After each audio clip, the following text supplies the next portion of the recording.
parang magkaiba. O yan, o yan, iba. May kamay.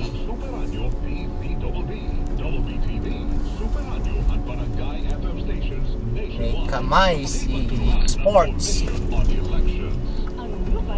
Si Pudi wala.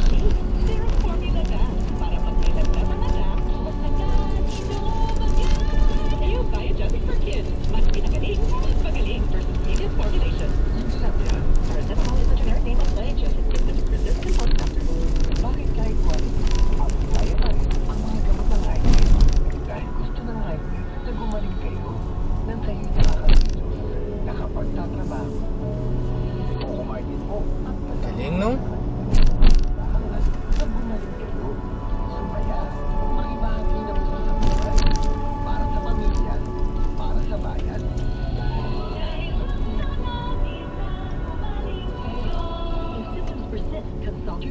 Right med. Dahil gusto ng right med na gumaling kayo. Pag 40s na, may high cholesterol o diabetes, nagkakaroon ng pamimitig at pangangalay dahil maaaring kulang sa vitamin D.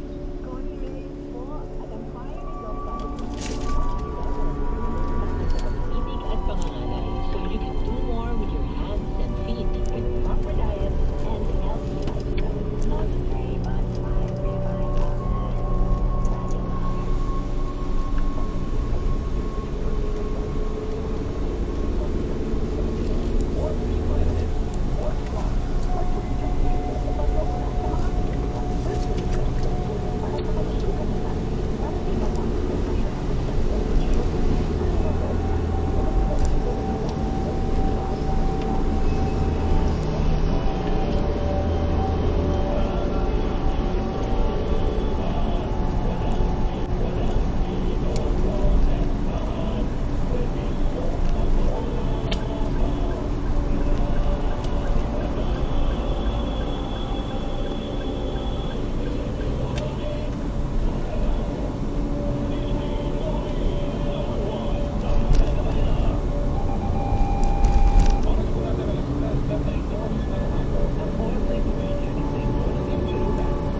Yan o. Traffic na naman yan. Galing ang babae.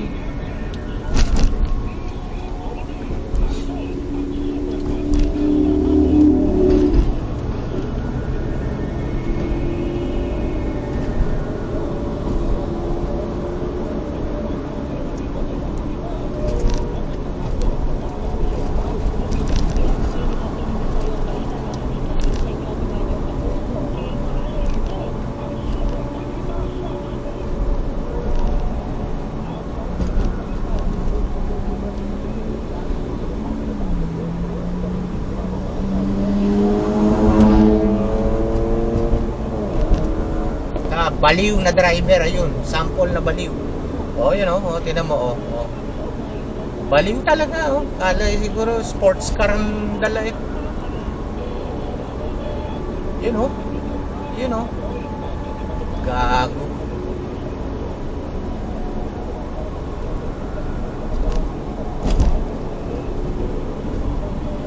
Kala siguro yung sports car. Eh, natuli no. Tanga.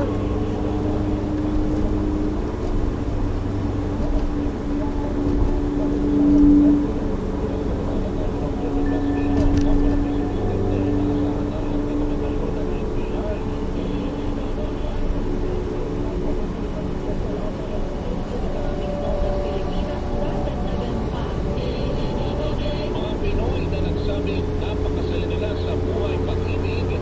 Bumaba, bakit po sa survey ng social media station,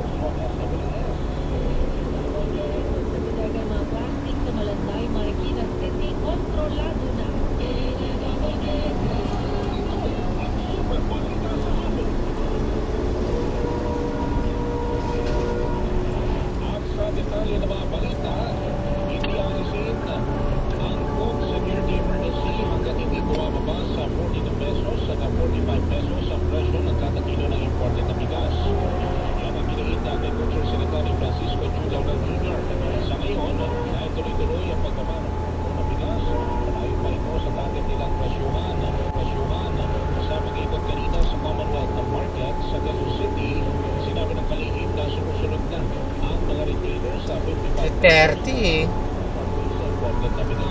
Duterte eh. Isa rin sa dahilan para maalis ang food security emergency, dapat mailabas na ang aabot sa 300,000 tonelada ng bigas Dito lang maganda talaga oh. Ganda kalsada. para maibenta ng mura ng mga lokal na pamahalaan Hi! sa kanilang nasasakupan. Tuloy na isusulong ng Department of Agriculture ang pagtatanggal sa label ng imported na bigas. Yan ang matapos maniskurin ng National Bureau of Investigation o NBI ang pagre-repack ng imported na bigas sa isang warehouse sa Bukawi, Bulacan. Ayon ni Agriculture Secretary Francisco Chu Laurel Jr., mahalaga na maalis na ang labeling sa bigas para mawala ang maling impormasyon tungkol sa imported na bigas. Nagalulungkot niya na inaakala ng tao na magandang klase ang bigas na kanilang nabibili. Pero pinaghalang luma ang imported na bigas pala ito. Nakikipagtulungan na sila sa NBI para matukoy ang mga tiwaling negosyante ng bigas. Pag-aaralan ng Kamara ang posibleng pagibigay ng subsidiya at pagbuo ng targeted assistance programs para sa mga kasasama sa gitna ng pricing strategies o isinalihan ng Department of Agriculture o DA para mapababa ang presyo ng bigas. Sinabi House Speaker Ferdinand Marquita Romualdez na welcome ang pagkakagla sa 35 pesos sa kada kilo ng bigas. Ayon ng Authority of NFA, napakabihira lang ang security emergency. Hindi malulugi ang mga lokal na magsasaka habang nananatiling abot kaya ang bigas para sa publiko. Hindi ba niya ay iilang na level? Pagkakal sa Kamara, palagay na ang bihira lang polisiya ay hindi nakakapagpahina o nakakapagpahina sa lokal na Pilipino ng bigas. Nagbabantay din ang Kamara sa implementasyon ng pricing and strategies ng DA para matiyak na walang sektor na mapapakawalan.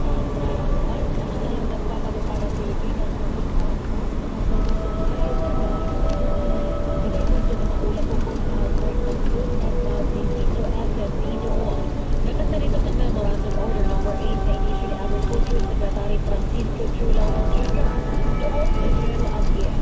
Nagsasalansiso na mananatiling import ban hanggang maibalik ng Germany ang FMD-free status nito. Bukod sa import ban, ipinag-utos din ni Secretary Laurel ang suspensyon ng pag-i-issue ng sanitary at phytosanitary import clearances. Nilinaw naman ng DA na may mga produktong hindi saklaw ng import ban tulad ng ultra-high temperature milk, heat-treated meat sa mga hermetically sealed containers, protein meal, gelatin, at semi-processed leather.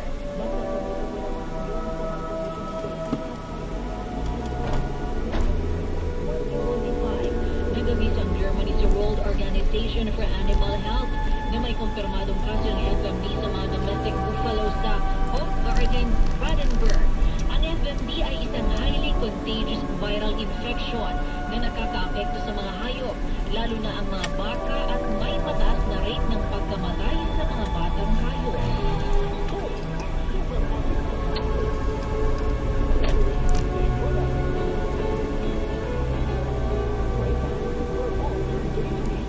Ang balita ito ay hatid sa inyo ng Rightmed. Dahil gusto ng Rightmed na gumaling kayo, ang balita ito ay hatid sa inyo ng Banyo with not just 3 but 5B vitamins.